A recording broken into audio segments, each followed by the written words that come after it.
not alone. If you don't believe that, just ask the NSA.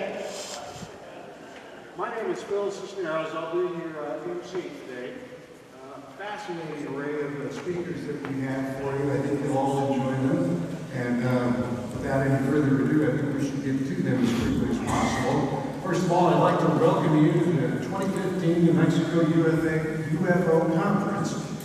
Pleased to welcome you on behalf of MUFON, New Mexico, and on behalf of the City of Vision, that's what we call Rio Rancho, whose mayor has proclaimed today UFO Research Day. That's pretty cool. We have three speakers today: John Alexander, Nick Redfern, and Nick Pope. I'm sure you've heard of them. Each will present a talk on the theme, what does the government really know? Boy, that's going to be a loaded question if I ever heard. There will be a free time for a Q&A with the audience after each of our presenters. And we'll have all three speakers back at the end of the program for another kind of a roundtable Q&A with you between each of them if they have questions between themselves. Should be quite fascinating, a series of presentations, so let's begin. First up will be John Alexander, longtime civil servant, researcher, and member of the military. John has traveled around the world. At one time worked here in New Mexico at Los Alamos, which is my hometown. I was born in Los Alamos and raised there. You may have heard of that little atomic bomb thing was made up there. So let's give a nice welcome home, John. Round of applause as we invite you to the stage to talk about UFOs and what the government really knows.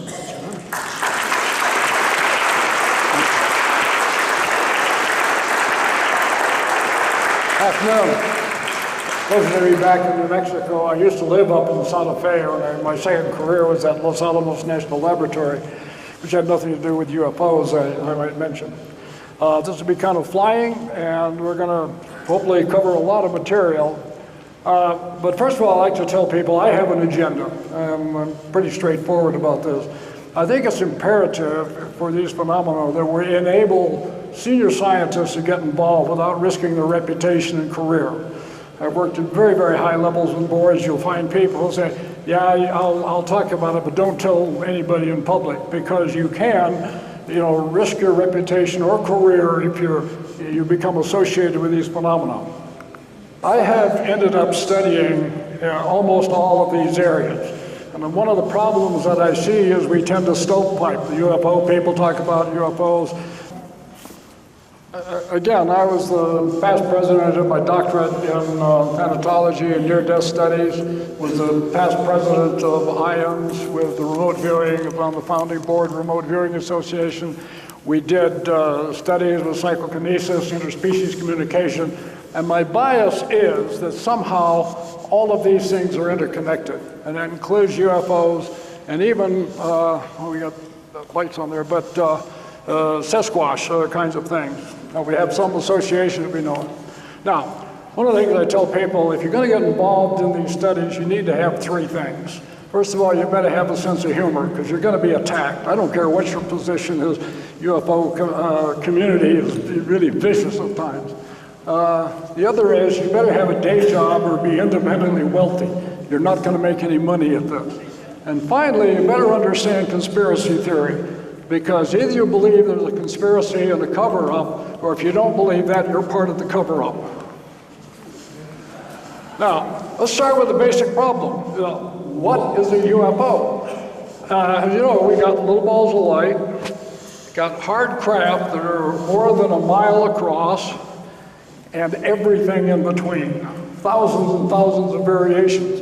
And in my view, part of the problem, in particular we got the extraterrestrial hypothesis, why are there so many different variations that we've seen?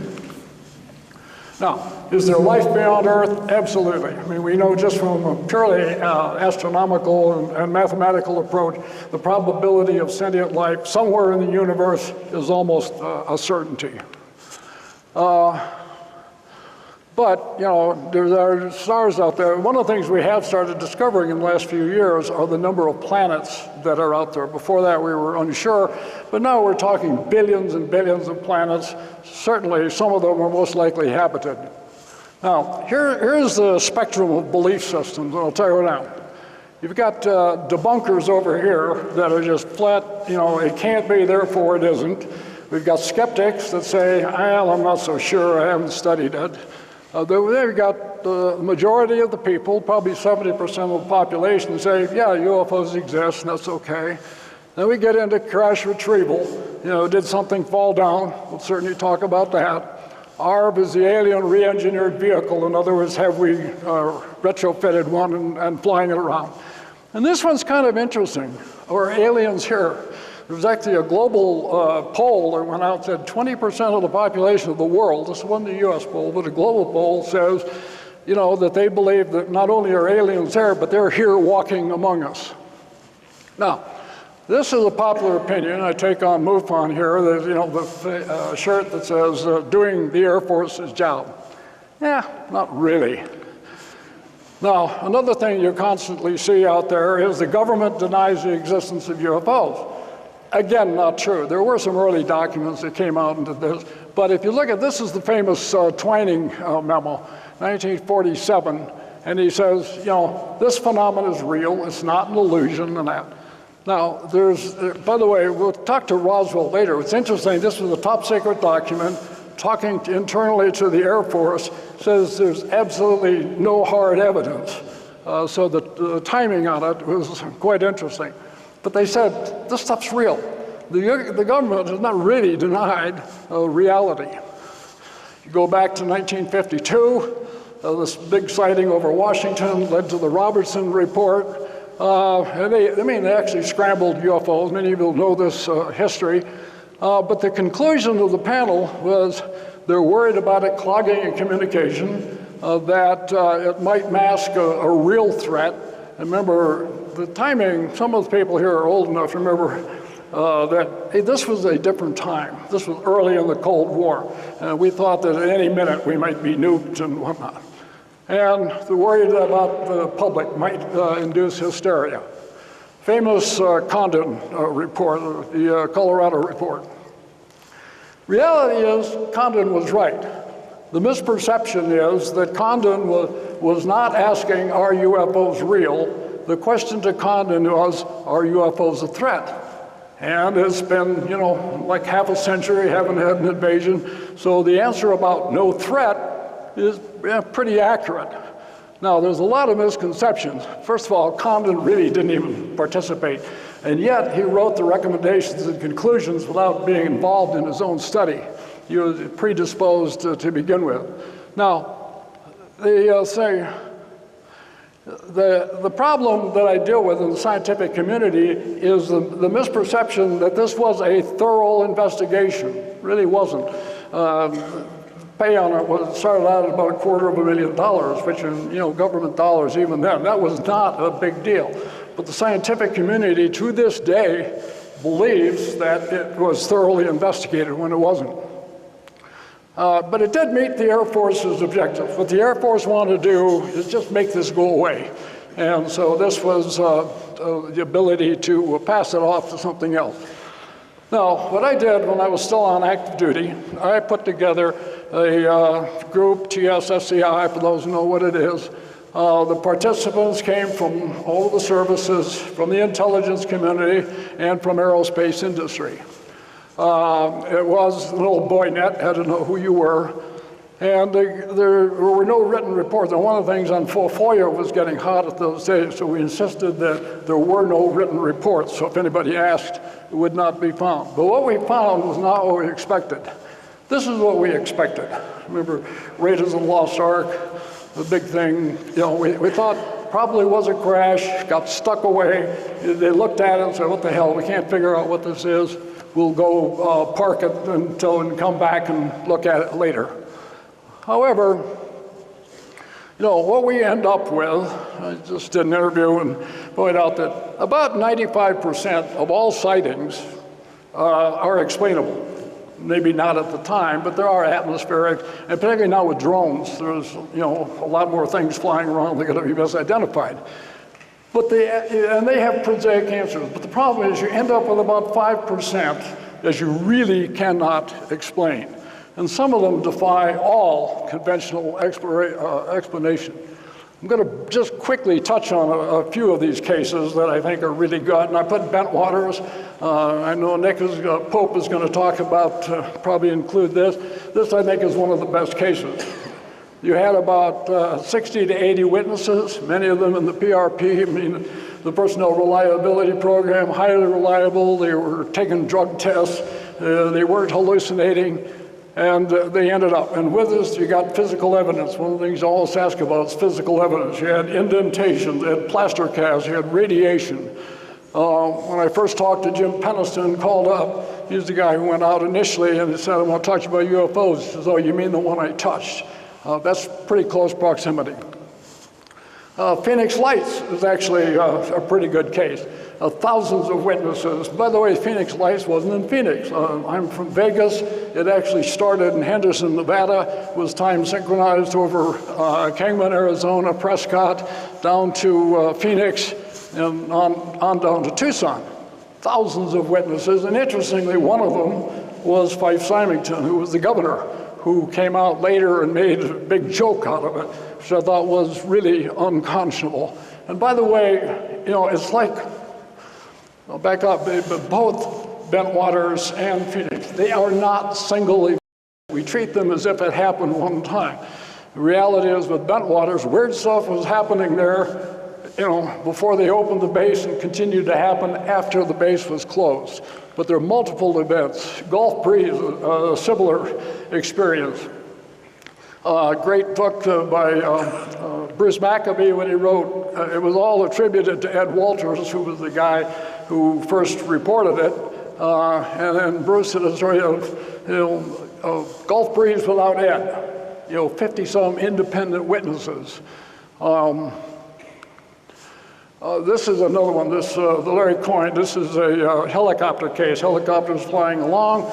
Here's a craft flying at it. They think they're going to crash. He puts the collective down to avoid the crash. All of a sudden, like a tractor beam, they're getting pulled up. And even though the collective is down, he should have been at 3,000 feet a minute down, they're getting picked up at higher levels. Again, independent witnesses, you had all the people on board, independent witnesses, a very, very strong case. This one in Costa Rica was really quite interesting because this was an anomaly. The plane did not see it. The government aircraft taking pictures did not know until they got back that they had it. What's unique about this is the plane is above the UFO, shooting down, which also gives you some reference that you don't normally have. This is the B-52 case. This is one of the B-52s coming back in. He gets called from the tower and say, hey, I want you to go fly over something. What are we looking for? They say, you'll know it when you see it. They flew over it with the crew, and that's what they saw. Here's an object several hundred feet long, 100 feet wide, glowing, sitting off the ground. Now, in addition to the crew flying over it, you got folks on the ground. So you had a number of ground witnesses, 16 others, including Air Force personnel, who saw this thing hovering around.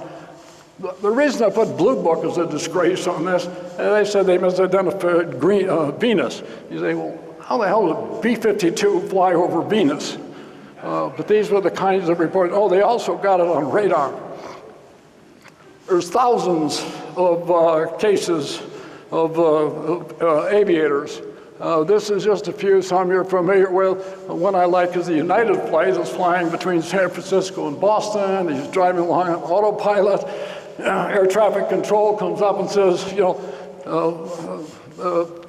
flight, what are your intentions? And they said, what? And they said it turned out that they were watching the UFO off the wing, and it's taking them off course, a lot of electromagnetic interference. But these cases just go on and on. This is a case that popped up. It's actually in the paperback version of the book. This is a guy who contacted me, happened to live in Vegas. He's was actually an American airline, should have been an American airline pilot. but he was also a Marine aviator, flying along over Pensacola with 5 other naval aviators, and they see and interact with a UFO. Again, contact air traffic control, who does not see anything in their area. But they stayed with them for about 5 minutes, and it disappears. Now, Nick's going to go in and talk, and this is kind of interesting, because I exposed him in the book. When I was at Los Alamos, I had a call from an agency and said that Sir Ron Uxborough wanted to come and see me. And that was the total explanation. So he came in, we had a nice talk. Most of the work that I do is not in this area, and I was talking about non-lethal weapons, international security officials and all that. He left, and I got a call and said, "Boy, you really blew that." I said, "What's that?" He said, "Well, he wanted to talk about UFOs." I said, "Well, that's interesting. We were sitting there alone. Why didn't he just tell me that that's what he wanted to talk about?" So I was in London on a study for NATO. And he had retired. He was the chief scientific advisor for the MOD. So I went to the university where he was now a rector, and I saw him, and we had this discussion. And he was asking me about UFOs. And I said, "Well, why don't you ask Nick Pope? He was your guy in MOD who handled it." And he goes, "Nicky? Why, Nicky's father was my deputy." Now, the people in the UFO community know Nick Pope, obviously, sitting over there smiling. It turns out in the scientific community, Nick's father is better known on both sides of the pond for his work. He also had been the director of Farnborough, and actually now at the University of Exeter have the Jeff Pope thing. My point here is that the chief scientific advisor in MOD doesn't even know that he has a desk, even though he knows the person, who's handling it. Is that quote right? He said, I think Nick had told me one time, he had asked his father about it. When his father had Farnborough, he said, "Hey, if we had one of those, it would have been in my hangar." Now, UFOs are not the greatest story never told. This disclosure issue kind of bugged me. Now, I've got slides, I'm not going to go through each of these. All of these people, and I think you'll recognize most of them, have all come out and said UFOs are real. And that includes, Presidents Gorbachev, the former Soviet Air Force, UK, the Vatican. All of these countries have come out and released their documents saying UFOs are real. And yet we keep saying, what happened? Now, they did learn about how to disclose them, but in general, this is the response. It wasn't this. This is what everybody says is going to happen. Terrible things are going to happen. The world's going to collapse if we put out the reality. This is kind of what happened. Now, and one of my key issues here is everybody says, or many people say that, if they release this is going to change everything. Well, most people believe in UFOs, and I argue that confirmation of what you already believe is not a paradigm shift, and it doesn't change everything. Truth embargo, you probably, if you're on the net, this is, Steve Bassett's going there. One of the things about this, particularly since it's government, and in the back of my book, one of the things I have put out to everybody is that if you have problems, and have, what you believe is classified information, see me, I'll help you get it released. Not one has popped up yet. And if you read the literature, many, many people have come forward, have talked about their experiences, including interactions with nuclear facilities and all of that. Nothing bad has ever happened to anybody. Now, this is what I call the disclosure gradient. What are we disclosing? It starts with, up here, small and far away, confirmed, high visibility to a hostile attack. Now, what's the low impact? Periodic visibility or sightings and things like that. We know what happens with that. This has been ongoing, for decades. If it's not a busy day, you'll get some reports. You may have a few conferences. Maybe there'll be some articles that come out, and then it'll disappear. Even life reports of alien life forms will come out and have just about that. But you'll notice all of the reports that have come out are on microbes. They're not on people or critters walking around among us. I guess they're hiding the good stuff. This was an interesting finding. I actually met Hoover.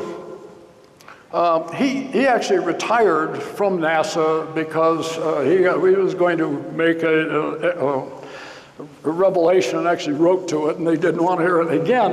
This was looking at microbes that were found in meteorites. And I will say NASA is overtly hostile in these fields, which is unfortunate. So what happens if you have a medium level sightings? You got pictures and things like that. The response is kind of this. Have conferences like this. Used to get on Larry King and talk about it. But again, we know pretty much about what periodic sightings are going to bring. Now, high visibility sighting. What happens the day when the Earth stood still? What would happen? I looked at 9/11 for this example and said, okay, what happened on 9/11? What you had all of a sudden, every camera was on the building going on in New York, very constant coverage. Within a short period of time, started tapering off. Remember, they make their money by advertising. And what they did is it kind of slowly goes back to normal reporting. Other stories creep in. And my wife likes to ask this question, does this mean I have to go to school? The answer is yeah, you really do. Now, disclosure of high visibility, if you want to find out what would happen in such a thing, I think what you look at is natural disasters. Because the driving factors are things like food, power, and fuel. And the point is that we run on very short logistical lines. If your stores, grocery stores or filling stations aren't refueled constantly, they're going to run out. And we see that when you have hurricanes or things like that, where the shelves are just cleaned out. So our entire logistical system, support for life in America as we know it, is dependent on the drivers going to work, the people at the stores going to work, and all of that. So if you look at that, you can find out pretty much what would happen. Now, if you have a catastrophic event, and this is a favorite of Hollywood, of course. Sorry, but Will, Sigourney, or Tom, they're not going to come and save you. I say there are no good solutions to this one, because if ET here, and one of the things you hear is they want to depopulate the world. Fighting mano a mano, like is popular in the movie, it ain't the way you're going to do it. So if you understand physics, you also understand biology. And it would be a lot easier to simply, from a biological perspective, wipe out the world. And if you want humans, I don't need a lot of human tissue or whatnot. We know enough about how to do cloning now. So all I need is a bit of human DNA. You can create your own. And what I say is ET says no to free-range humans. So much easier to just raise your own, and this is the approach you'd want to, if in fact wanting to eat us is the way they go. Also, there is no war. We have there are some very senior people out here saying we were going to war with ET. That's just total nonsense, and you wouldn't win anyway. Also, we have this egocentric approach as to what would happen. Everybody assumes, that we talk about the UFO landing on the White House lawn, and you go, why would you do that? I mean, remember, if they're coming from out there from someplace, they're going a hell of a long distance. We're one of 197 countries, 4% of the global population, 6% of the landmass, 2% of the global surface. Got to come to the U.S. Not the way it's likely to happen. My wife did a study, and this is another one you talk about, is the collapse of religion. And conventional wisdom was if ET shows up, religion as we know it collapses. She actually did a study with 1,000 theologians, and frankly, the answer was, yeah. Most of them said, hey, we've been through change before, we can handle this if it comes again. I like the one from the Jesuits, says, more converts. But anyway, contrary to the popular belief, the theologian said, we can handle this. Now, another thing is that a belief that ET must be more spiritually advanced. And you go, well, why is that true? When you start looking at how we have advanced technologically, in general, our religious attendance has decreased. Now, another thing is, remember we started with UFOs, why the government ought to study UFOs. Now wait, there's a whole range of phenomena there, and you have no expectation that the government is going to deal with any of these various phenomena, ghosts, healings, whatever. You don't expect the government to do that. I'm not sure why they would expect it to be here. Now, we'll talk a bit about the government. And I argue here that most people have no idea how the government works, and that includes many people who are actually in the government. But they don't understand the system, lack of critical thinking, and this compared to what is one of the things I come back to. An audience like this believes that UFOs are terribly important. To the general population, that is not true. Most people believe in UFOs, but it makes to the, so what, compared, we'll watch the movies and things like that. So it's not of a great difference to most of the people. Now, large institutions, first of all, they exist to serve themselves. And you look at the top priorities there. Retaining power is number one. The golden rule is he who has the gold makes the rules, and they're going to control that, and it requires basic logic. And the emphasis always is on short-term objectives. You watch that going on in the polls that are going on right now. Another thing I want to point out, the bottom one, the government does not have a Department of Good Ideas, things to do it, and yet we seem to think that this is going to go into, some form. So if you don't have a Department of Good Ideas, it's got to fall into one of the existing things. This is another incongruous statement. The public generally believes the government overall is basically incompetent, except in one field, and that's UFOs, and they're omniscient there. They can control absolutely everything there, but can't get the mail, certainly not healthcare and things of that nature. This is kind of interesting because you notice when Snowden came out and you go, hey, you released the stuff on PRISM, and they were really concerned. Let's say UFOs versus PRISM and that, hard to believe that. Now I get into ergofusion, which I say is the misidentification of causal relationship.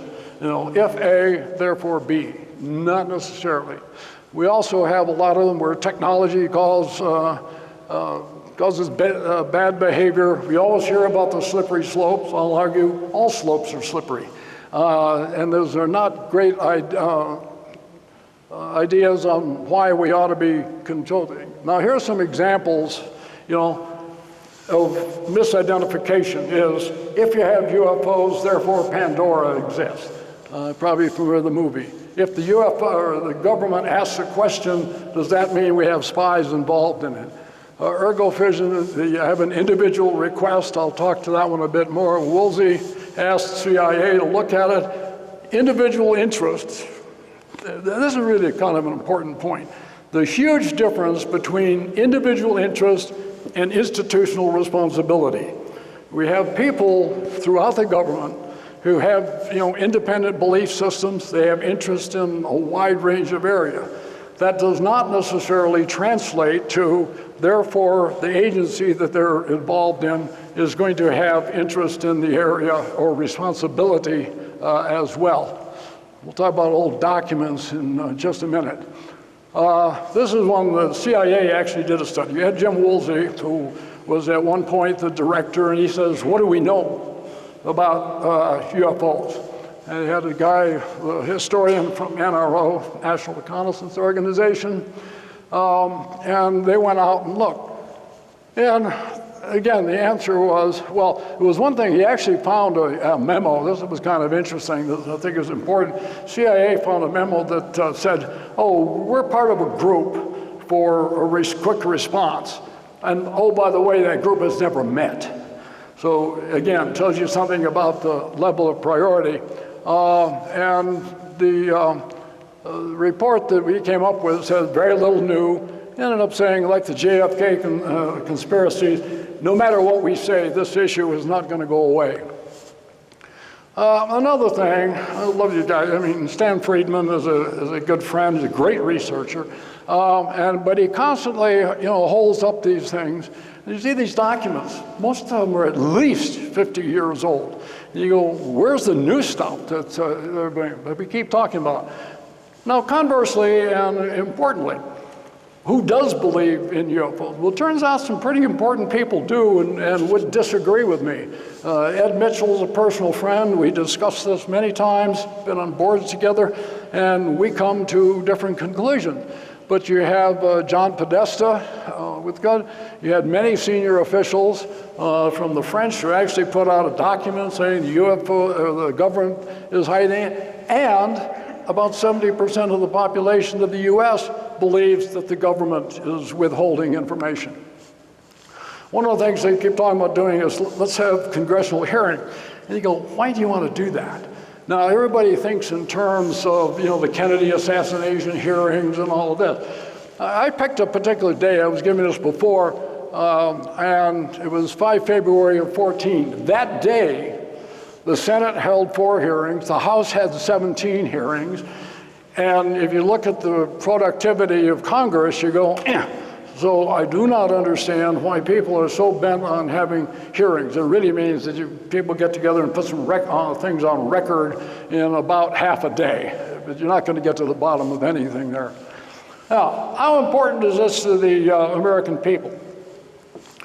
I compare this to, let's look at the biggest conference we have here, about 1,000 people, maybe 1,200. Here's Comic-Con. 130,000 people and they sell out.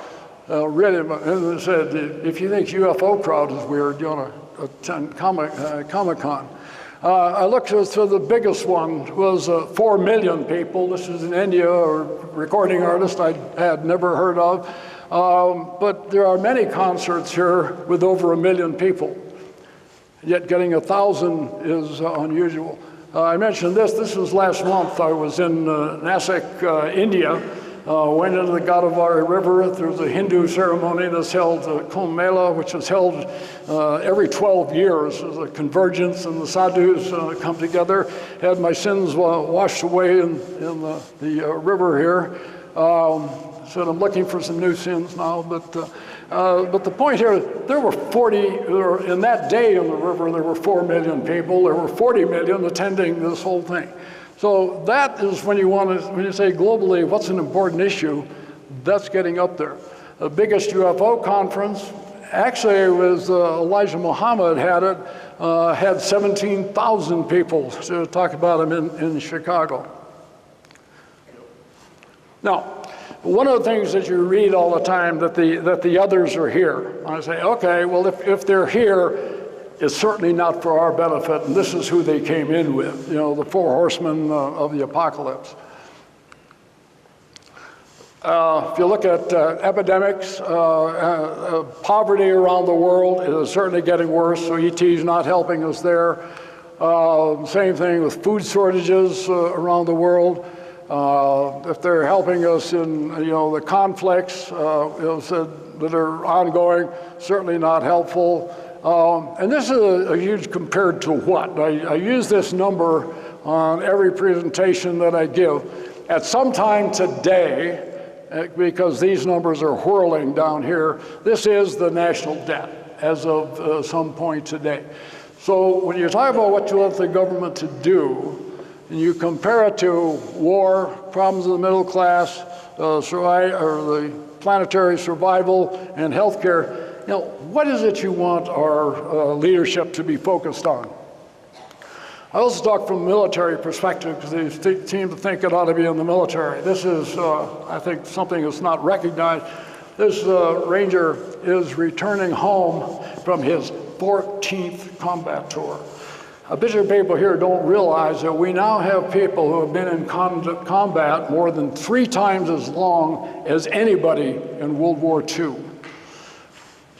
The point here is, where do you think UFOs fit on the DoD priority list? Again, we don't expect the U.S. government to be involved in religion, and yet we have, all of these major religions with phenomena associated with it. The Apollo program is really kind of interesting. I know a number of them, but I think it's worth looking at. Apollo was about a lot more than going to the moon. Apollo was designed to establish Americans' technological dominance in the world.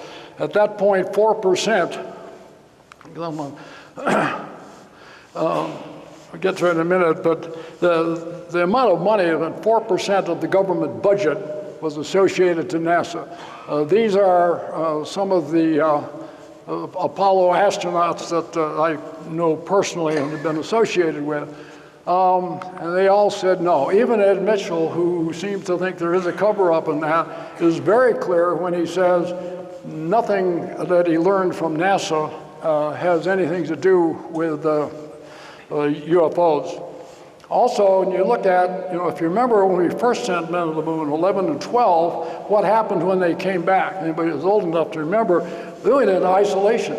And we were worried about what would happen with just microbes affecting people. It was after a while we said, no, there's no microbe contamination.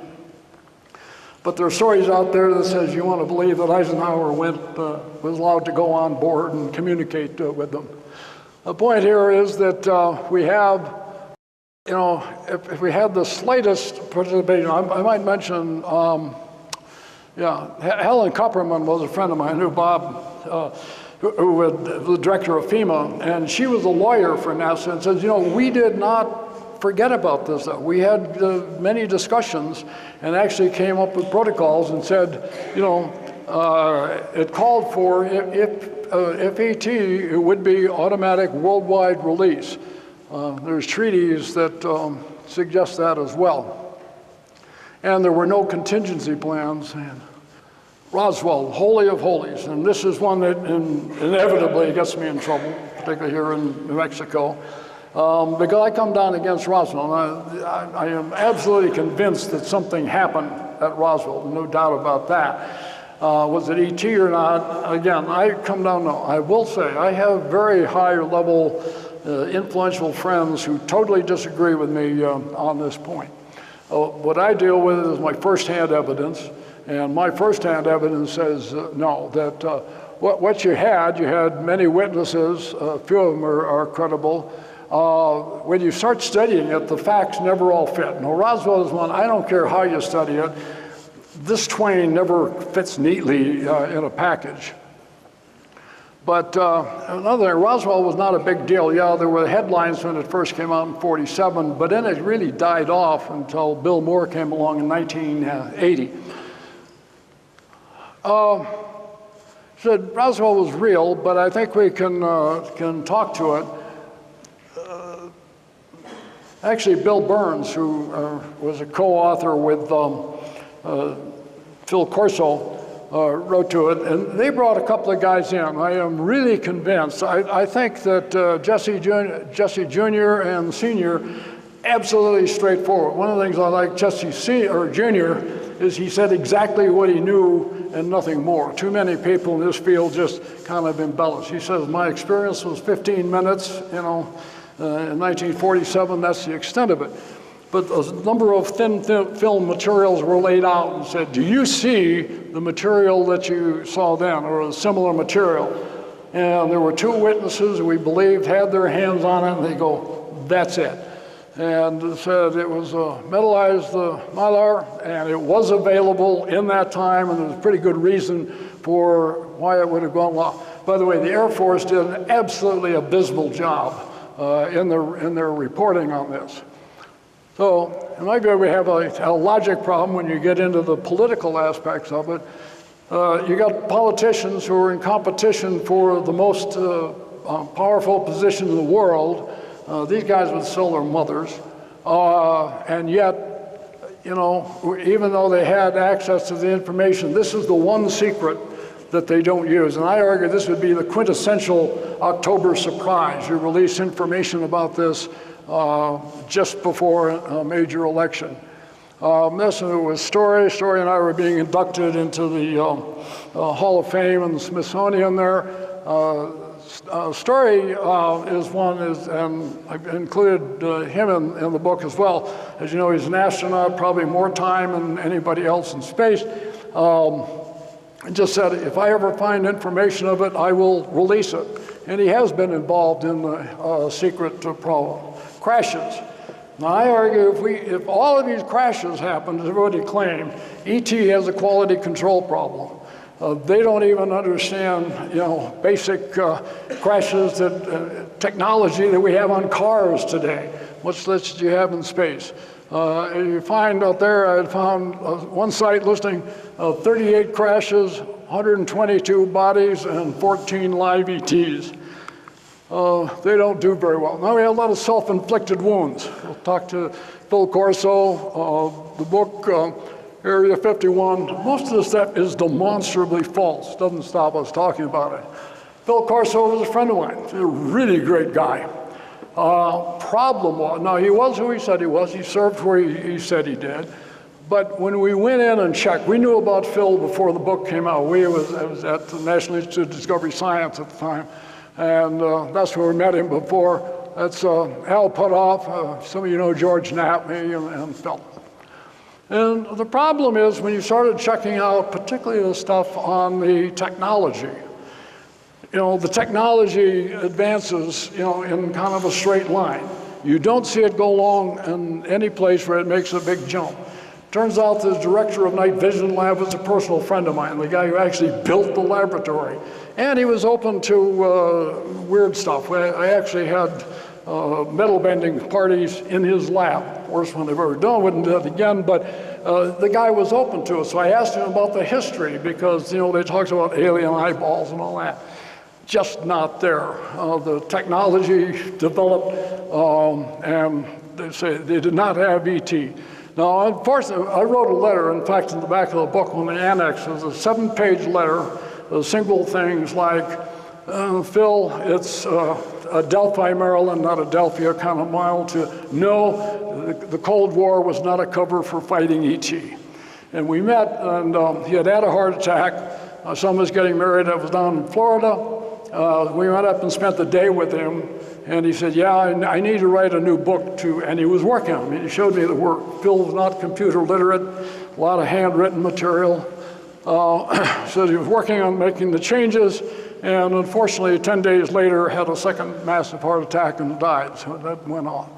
Now you had this guy, Chase Brandon, who made a big splash and then suddenly disappeared. He was CIA, and he said that he had seen this box of documents, unclassified, but in the vault there at the thing.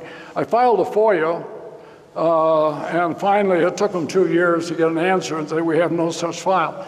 More interesting, I have a very senior friend who has just retired from the agency, very, very senior, interested in the topic, and he too went in and said, you know, where is this stuff? You know, we're hearing about it, and got the same answer that I did much more quickly. So you had this big splash, just wasn't there.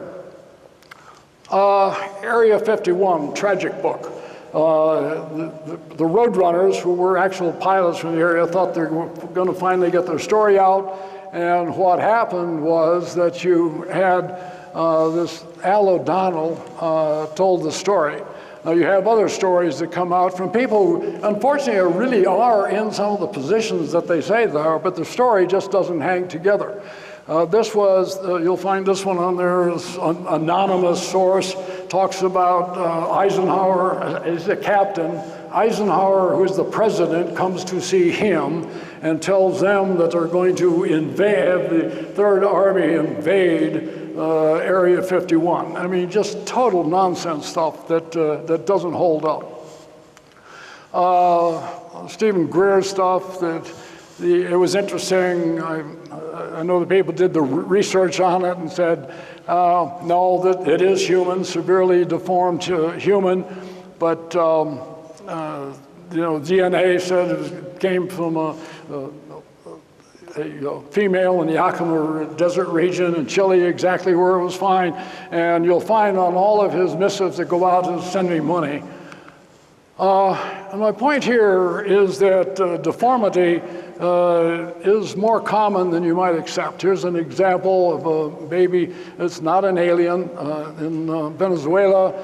Here are some other examples. The point is that the range of human deformity is pretty significant.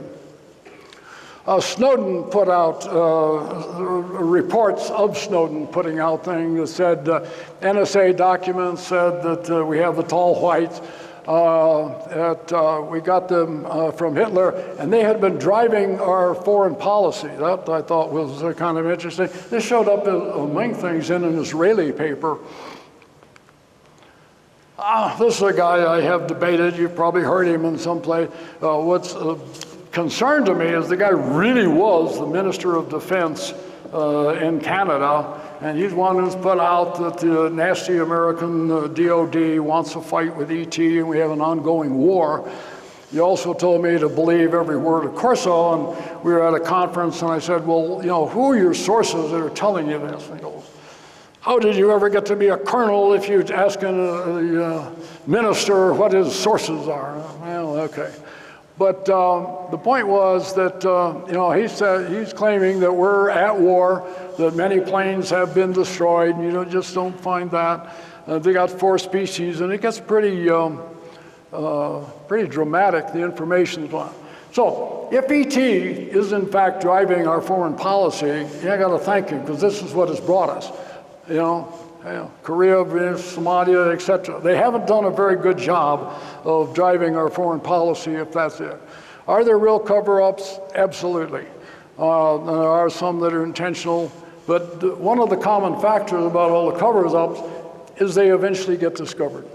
But this is one that bothers me, because this guy is the head of MUFON in Pennsylvania. Goes on, this member of the Malaysian aircraft went down. He is on national television telling people that a UFO swooped in and absconded with the aircraft. I'm sorry, but I think that this stuff really does great damage to the credibility of investigations. Another problem you had is one of Greer's key guys who, just absolutely was bogus. He had about as much credibility. He was supposed to be a general, but the most credibility is Colonel Sanders. And these things contaminate all the others. Anybody interested, I can talk about any of these cases. There was a case, I'm a member of the SSE, Society for Scientific Exploration, and we're quite open-minded. But we had one of the key people in 2012 gave a presentation, and this is based on a photo from Mars. And there's a thing right here that he says is a spray that's being put out. And doing remote viewing, they claimed that they saw that we had a DOD base was up there, underground base in there, and this stuff was spraying out, and there were inhabitants, there were human, and part of a black military operation. And one of the quotes was, flights slip out of Cape Canaveral or Cape Kennedy all the time. You say, no, I live in Florida, every time you have a launch, half of Florida lights up. So there aren't people slipping out to Mars. There's lots of stuff on Mars. I throw this one out if any of you know Boylan. You probably don't know as I'm Not Me, because I was killed a number of years ago, and then he had to explain how I showed up, and I was replaced, and all of this. The point was that he volunteers to be the spokesperson for Earth. He's going to be the ambassador and all that. And my point is, when you get into these things, there really are no lower limits. I don't care how bad a story you make up, folks are going to believe it. And I may be on some folks' toes here as well. MJ-12 is kind of interesting. I happen to believe MJ-12 existed. There are people who think that I was ahead of it. And if anybody's aware of that, I wish they'd send the paycheck because I've been missing that one all along. But you know, there are people who come out there. There was a report, and I was told quite confidentially that, yep, this existed. This is the right set of people. If I looked at it carefully, I could figure out what it was. And I think we do know that it really was the forerunner to a very classified program that had to do with what's called COG, continuity of government, designed to keep the world safe after potential nuclear decapitation. Who are they? Of course, it's somebody you don't know. It's the various secret organizations that run the world. I have worked with the Council on Foreign Relations, and that anybody who thinks that these people are monolithic in their thought just don't understand people and how they get along. They fight internally and think that they get together and, you know, decide what's right for the world and how they're going to divide it up. Just really don't understand human psychology. Don't believe that there's any huge black programs out there. I mentioned NASA before. When we went to the moon, it was 4% of the national budget. Right now, we're down, you know, an order of magnitude, about 0.46.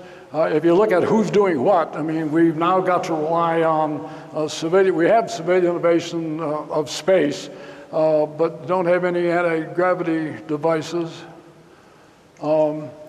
I had one in here that said, you know, who's driving this train? It's a few rich guys. This is ex-boss Bob Bigelow. No, that's actually Burt Rutan putting the space up. Branson owns that now. Bob Bigelow in space. We've ceded space, in my view, to China. So you don't have now, we argue that you want to play and do scientific research. And I say, okay, let's consider that. What's the price of admission and who's going to pay? If UFOs are going to be involved in science, you're going to have to compete. And you're going to have to compete on equal footing. It is a very tough game. It is very expensive. And I use here, you know, here's an example. The Large Hadron Collider, there's about $13 billion, and all they're looking for is the God particle. Supposedly the Bose-Higgs. About 2 months ago, we just found out that we have pentaquarks that are even smaller than the Higgs boson. But you're willing to spend these huge amounts of money to understand what they call the standard model or the theory of almost everything. What's the cost of space research? By the way, do you know that the cost per person per day, $7.5 million per person per day to keep somebody on the ISS? Here's the kind of the expenses that are doing. We do that. Here's one we talk about rare diseases, cancer funding. And one of the things I'm going to argue in just about a minute, I will argue that the UFO and these phenomena are at least as complex as cancer. And yet you look at where we're at on AIDS and cancer, and it you know, just pales by construction. They have ventured afield, and one of the things you find used to be the Golden Fleece Award, but people they were looking at meditation, trying to understand consciousness, and it gets blasted as a complete waste. The point here is, if you're going to study UFOs, it's a zero-sum game. And you know, you're going to have to go up against things like NIH, rare diseases, and make the case that's at least equal important. So what is it, if you're going to fund UFO studies with the government, what is it you're not going to fund? Because you're going to have to defund something to do it. And again, these are very, very tough games. We've been at war for more than a decade now. We talked about the technology that ET may have provided. You go, well, okay, where is it? If you look at where we're at, you know, you got the F-35, about the most advanced aircraft that we have at the moment. If you're following the news, it ain't working very well. We spent a lot of work encountering explosive devices. And the point is that all of these technologies that you see, IED sensors and new destroyer, don't see anything that looks to me like it's ET inspired. Now, some of the advances that have happened that are good is we've got a lot of things in prosthetics and robotics that are moving quite well. DoD funding, when you look at the future, you look at the ARPA thing, what does their future technology look like? Again, you don't see it looking like ET kinds of stuff. So who's funding this? Again, this is mostly rich guys, individuals who have the amount of money that's necessary to fund it. What you don't find is advanced ET technology. To this one, I did a study, was looking at the amount of cases. I called Dick Haynes, some of you will know him, he runs NARCAP. I said, how many cases a year do you get? And he says, I get about 7 pilot cases a year. He specializes in pilots. I said, okay, let's assume that most pilots do not report. I'm going to say that you're getting maybe 1%. So that would be 700 incidents in a year. Then I amortize that against 17.5 billion flying hours in there. And you see that the probability of finding it is 0.00004. We're talking really remote kinds of probabilities that scientists are going to. The incidents are far more rare than one might expect. Time travel, absolutely not. I said, if we had time travel, if we could travel 1 second into the future, MUFON could own the world. And there are programs out there now, automatic trading programs, that think they have an advantage in hundredths of a second, and it's enough to do it. So you wouldn't have Gates and these other guys running the world. You know, somebody who understands that, you know, would just flat own the world. So you hear all the time, you know, we sent Obama to Mars in 1960 from DARPA, and, you know, I don't care what the crazy story, because they say there are no lower limits to crazy. You find out there that I ran nuclear strikes right here in New Mexico against ETs up in Dulce. Here's some of the stories that come out. Now here's, I think, is another problem. I do think that our interactions, and the problem that I see is in the interaction with all of these people, why is it we're having so many different types of visions or entities that are showing up? This is one I point that, you know, intelligence and crazy are not mutually exclusive. And you find some really bright folks that come up with some pretty wild stuff. This, of course, is a bestseller.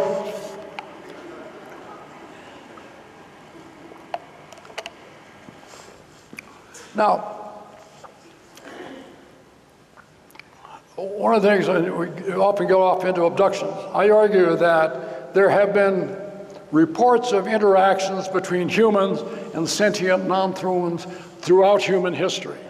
I'm going to run through some of those now. This is kind of an example. A lot of them involve sex with various kinds of creatures. Adding the UFO, that, oh, by the way, it came by UFO, is really fairly new. Sleep paralysis, again, these go back hundreds of years. I'm going to go through this fairly quickly because I'm going to run out of time, I assume. Christian stories running, you know, playing with the gods, Greek mythology, Roman mythology, Norse mythology, you know, the stories in literature. There's a story that appears in the Quran, other sentient beings interacting with humans. Chinese mythology, Hindu mythology, again, the avatars appearing, Buddhist mythology. I'll talk a little bit about Skinwalker Ranch, but the point is, this is ubiquitous. The only change that we've really seen, and again, it's in the UFO community, that, oh, by the way, it's associated with a UFO. Again, we get back to the complexity of the kind of phenomena that we're working on. I haven't got time. If anybody wants to talk about this, I will later. When Bob Bigelow bought the ranch, I was the first one to spend the night up there. We had it instrumented. We had lots of high quality, you know, PhD trained observers on there, and very, very strange things happen. got a bit of it in my book. The best book on this is Hunt for the Skinwalker by Colm Kelleher and George Knapp. Like I say, they're really, and interestingly, we had cattle mutilations, abductions, et cetera, interactions with beings, sounds and sights, and some of them were UFOs as well. This is where I came up with a term that I call the precognitive sentient phenomena. What do I think we're dealing with? There seems to be some controlling agent. It's the trickster, if you will. Well, whatever it was, like with the ranch, it was in control. We would get something and we'd set up instruments to study it. We had cameras and all that. And whatever it was is, oh, you like that? Try this. And you'd get something totally different, or it would happen just off camera. It seemed to know how we were going to respond to a strange incident, cattle mutilation. A quickie that we had, because this is one of the few ones we know. Terry's out, going across an area that's as flat as this. He has he finds it's calving season, finds a new calf, tags it, weighs it, walks off, or drives off a short distance away, about 300 meters, finds another newborn calf, tags it, weighs it, come back about 45 minutes, calf one's dead. Not only is it dead, it's exsanguinated, about 20 pounds of stuff is missing from it, it's been mutilated, etc. Broad daylight, absolutely nothing explains it. It's just one small example of the type of thing. It seemed to know how we were going to respond to that incident before the incident occurred and then after it.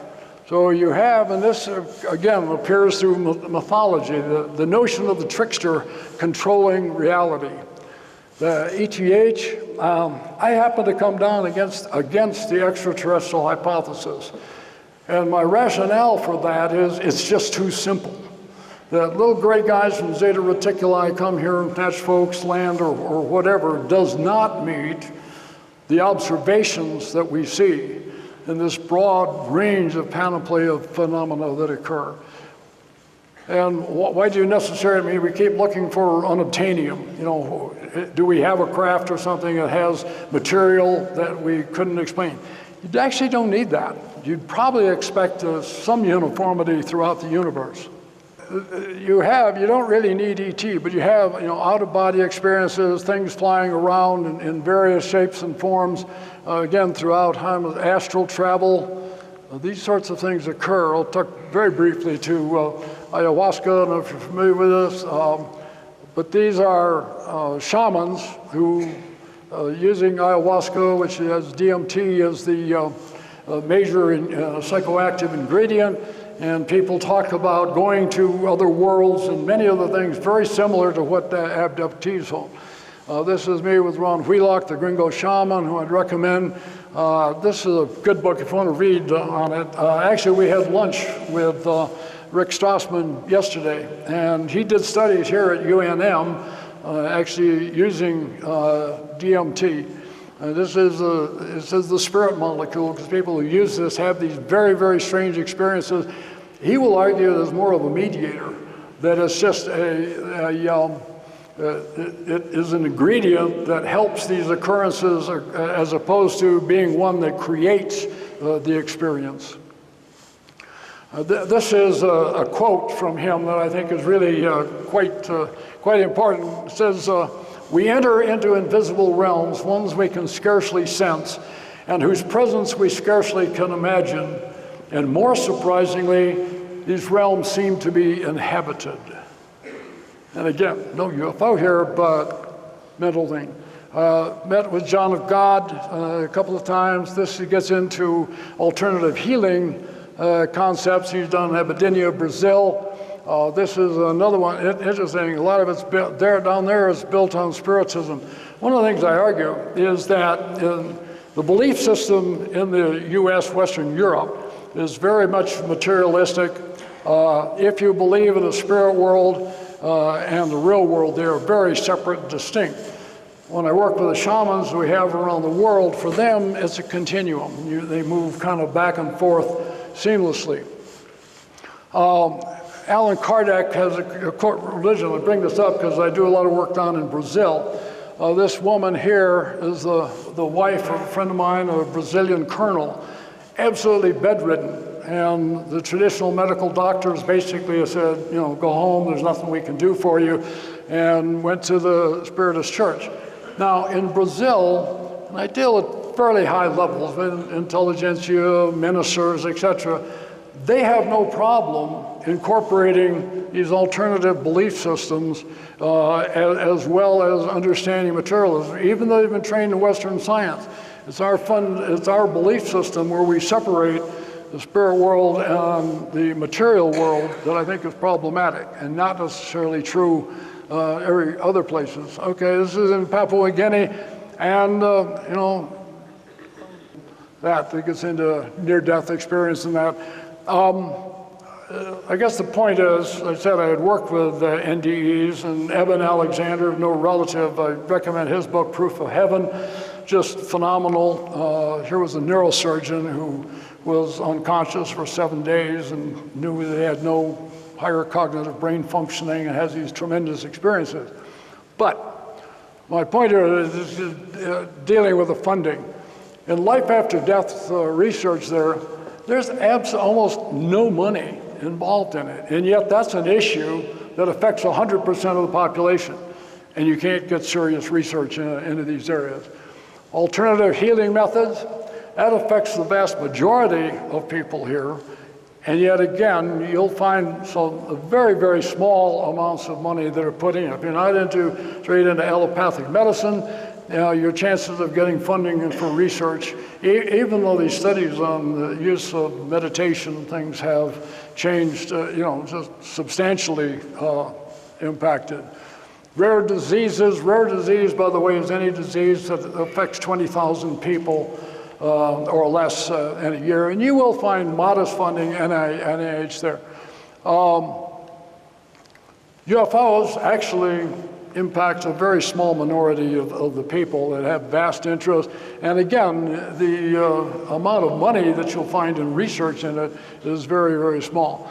Yet I turn to the God particle, again, looking for the Higgs boson, which is of interest in reality to a tiny subset of physicists, theoretical physicists. Our contribution to that's 800 million, again, about 13, 14 billion. So what you find is that there's very little correlation in these areas in phenomenology between the funding priorities and the impact that they would have on society. Is it important? Near-death experience? Yep, to 100%. Yep, like I say, the encounters, don't know what's in there, don't know how many people are impacted, but totally ignored by science. This is an example. The Templeton Foundation is one that does some modest funding in these areas. But again, you're down to $5 million, and that's a huge grant for anybody doing these kinds of research. Private funding, you know, who's involved? Of course, you've heard about Rockefeller. Bob was my ex-buddy. He had the Bigelow Advanced Aerospace pretty much out of the picture now. He's looking almost advancedly at landing. Got Larry Fasella. You got a few guys, but independent, rich guys, and a conglomerate of a few $1 million total. So if you think you're going to get funded, you know, good luck. Is it safe to talk? Again, I have advertised, I've watched people talk. I have never heard of anybody having an adverse effect from coming forward and talking about UFOs. I know what the perception is. Oh my God, I'm going to lose my pension or something. Probably not true. Solution, I actually sent a letter earlier to all of these folks. Hey, you want an instant solution, we can have that. A letter went to CIA, DNI, the Director of National Intelligence, and the former Secretary of Defense, and said, hey, you could wave a wand today and do what Sheila Widenall did with, she was Secretary of the Air Force when they had the last study on Blue Book, and what she put out a letter said, you know, basically, if anybody's got something that's secret, here's my guy, come and talk to them, and absolutely nobody came forward. This is from the follow-up on Roswell. But I say this is no cost. It wouldn't cost them anything to do it. They could do it this afternoon. It's win-win because you'd have good publicity. Not going to happen. So where are we? Well, who cares? Frankly, not a lot of folks, not as many as, this is kind of an inbred group who talk to each other and self-reinforcing, but when you get in the general public, it's pretty much in yeah. The big difference between personal interest and institutional interest. There are people in government, frankly, people in the government, that's what we're talking about, are pretty much like the people in the civilian sector, where you have probably 7 to 10% of them have actually seen UFOs. So they come with a belief system of them.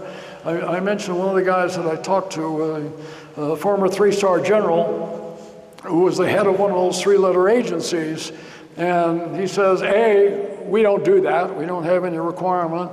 B, I'll tell you about the ones I saw.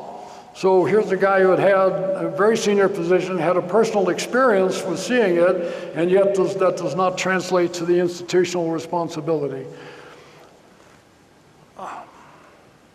Like I said, there's a big difference between caring about UFOs and the transition. I ding a lot of the true believers that the problem, willful ignorance, just as bad. I find many of the true believers just as intolerant as the skeptics and the debunkers.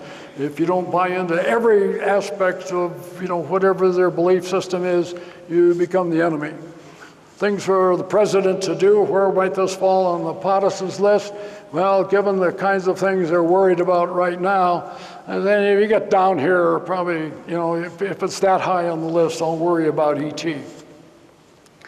Conclusion, big issue is this is not a U.S. phenomenon. This is a global phenomenon. UFOs are seen every place in the world. Reality of hard physical craft at times appearing beyond all reasonable doubt.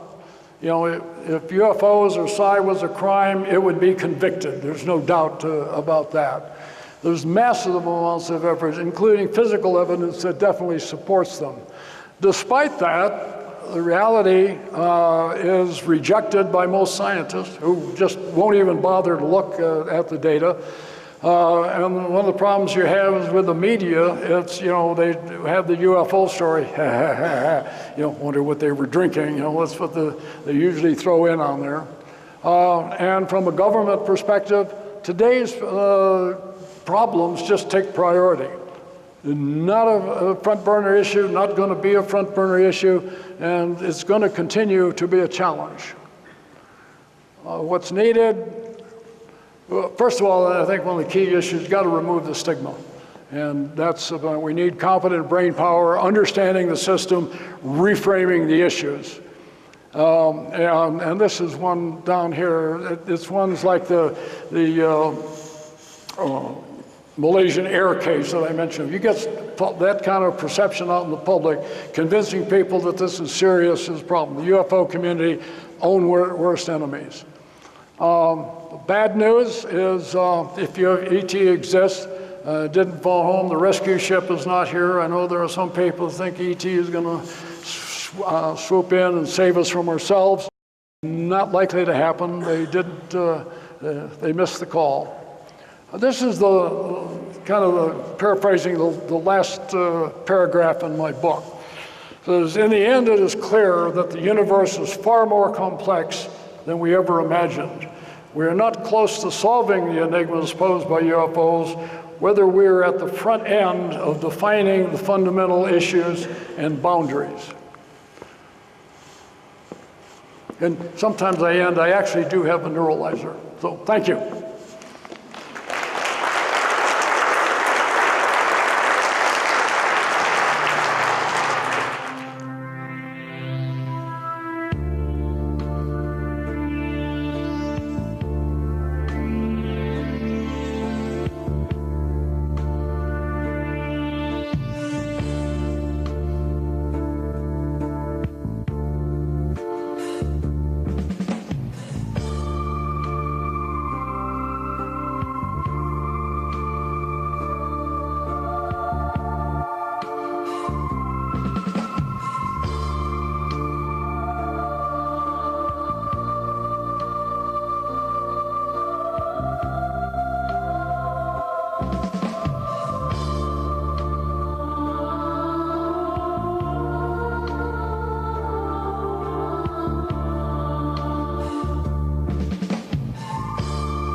much.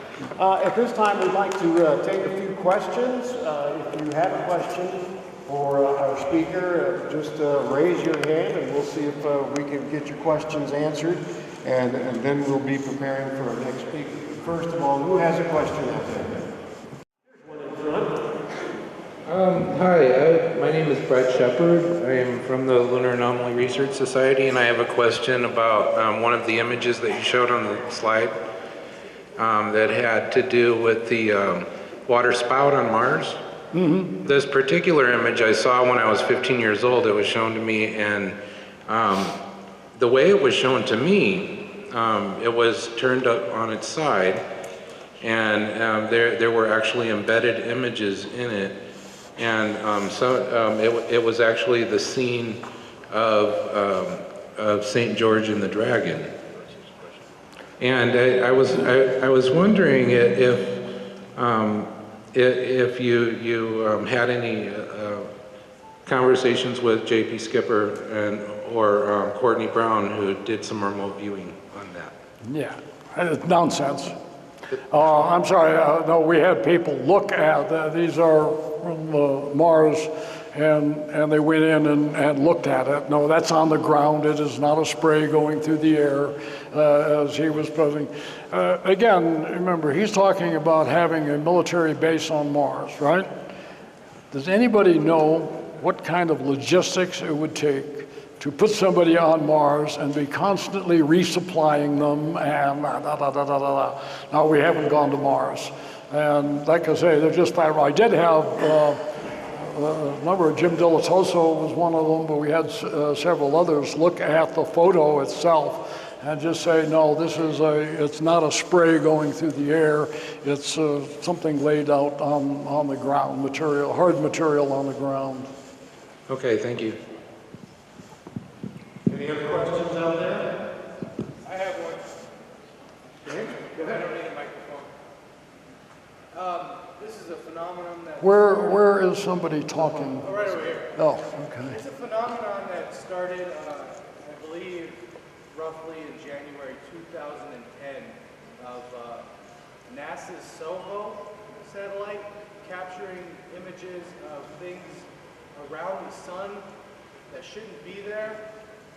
Could you elaborate a little bit on that? NASA's a problem in a way. As I said, they are overtly hostile to the topic. I can't speak to that one. I mean, I do know of the photos and what they are and that. And you've seen many of them where supposedly various craft and things have picked up UFOs. Let me give you an example that went back to a guy I mentioned, Richard Hoover, because he was watching the rover on Mars. As I said, he had found unicellular life here on Earth in meteorites that we believe came from Mars. He'd picked them up in Antarctica. And this is going to talk more to the problem, because he said they had something and he was brought in to look at it and said, looks like I see, again, unicellular life, but here on Mars. And the response was to go up and grind it off, ostensibly say, oh, we want to see what's inside. And he goes like, you're destroying the evidence almost consciously. Yeah, it's unfortunate. If you go to a NASA website, you will find them, their responses to all of these things. And now, there's a difference between that and, again, this is different between individuals and institutions. Institutionally, that's the response you get. Individually, you'll still find people like Hoover's response, by the way, was they tried to prevent him from attending a prestigious conversation, and he says, screw you, I retire. So, but most people are not prepared to fall on their sword. And again, this gets back to giving up your livelihood, and why I think it's important that we allow scientists to look at these kinds of things without having a stigma attached. Thank you. I also have another question. What do you think about the ringmakers of Saturn? Can you repeat that? The ringmakers of Saturn? What? The ringmakers of Saturn? I believe that there was a Russian satellite that took two pictures. Yeah, I am not familiar with it, and I try to not say more than I know. All right, one more question, quickly, please. I got a question. It seems like you're saying you don't think that there's any kind of government cover-up of the phenomena because it's perhaps just some kind of interdimensional illusion that we're having. Is that what you're saying? I cannot hear them. That there's no government cover-up. Yeah. Is that what you're saying? Well, yeah, that is what I said. Everybody I know of that wants to come forward has come forward. I do think there are individuals and maybe small programs looking about at very, very low levels. The approach that I took was to go to all of those three-letter agencies you know about, some you don't, as at the director, deputy director level of all.